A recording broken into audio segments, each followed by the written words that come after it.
کتنی حکمت عملی سے کام کیا تھا. جی ایس ٹی سے ہماری کمر توڑ دیا، بلکہ سارے ملک کے، پورے ملک کے تاجروں کی کمر توڑ دیا. نوٹ بندی سے اس نے کمر توڑ دیا اور سارے ملک کی ایک خطیر رقم کے اوپر قبضہ جما لیا ہے. اب اگر کوئی بھی کچھ کرے نہیں کر سکتا ہے، کیونکہ دولت ایک ایسی چیز ہے جس کی بنیاد پر تاریخ کا دھارا موڑا جا سکتا ہے. اس لیے دولت کے اوپر اس نے قبضہ کر لیا ہے.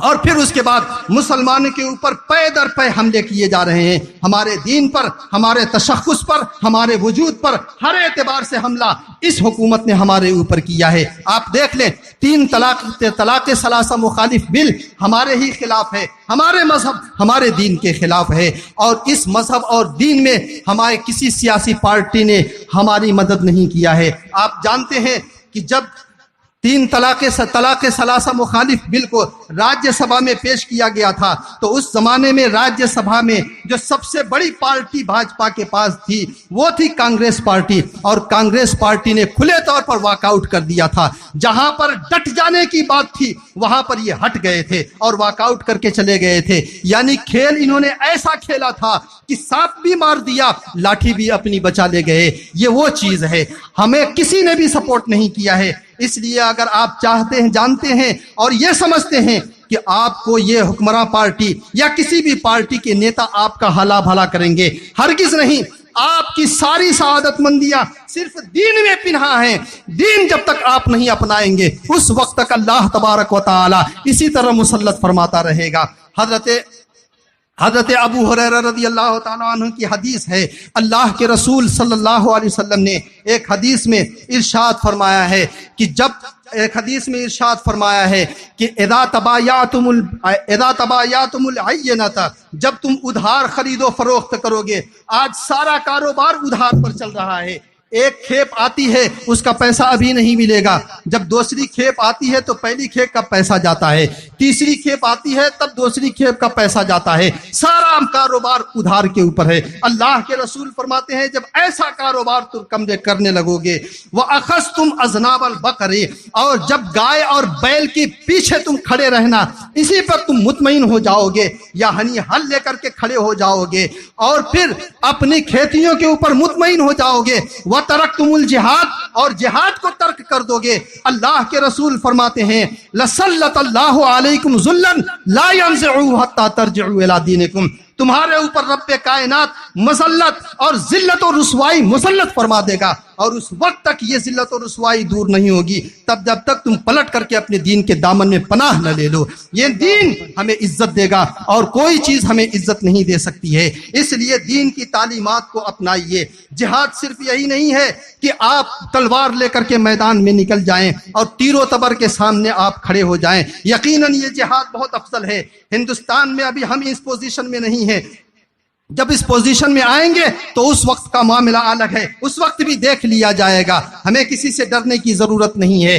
تو جب دین جو ہے ابھی ہندوستان میں یہ صورتحال پیدا نہیں ہوئی ہے، لیکن غزوہ تبوک سے واپسی پر اللہ کے رسول صلی اللہ علیہ وسلم نے فرمایا تھا کہ رجعنا من الجہاد الاصغر الى الجہاد الاکبر، ہم جہاد اصغر سے جہاد اکبر کی طرف پلٹ کر کے آئے ہیں. یعنی نفس کی مخالفت، خواہشات نفس کی مخالفت، اپنے نفس کی مخالفت کر کے دینی تعلیمات کو اپنائیے. اگر دینی تعلیمات کو آپ اپناتے ہیں تو یہ بھی آپ کا جہاد ہے. اس کی بہت ساری صورتیں ہیں.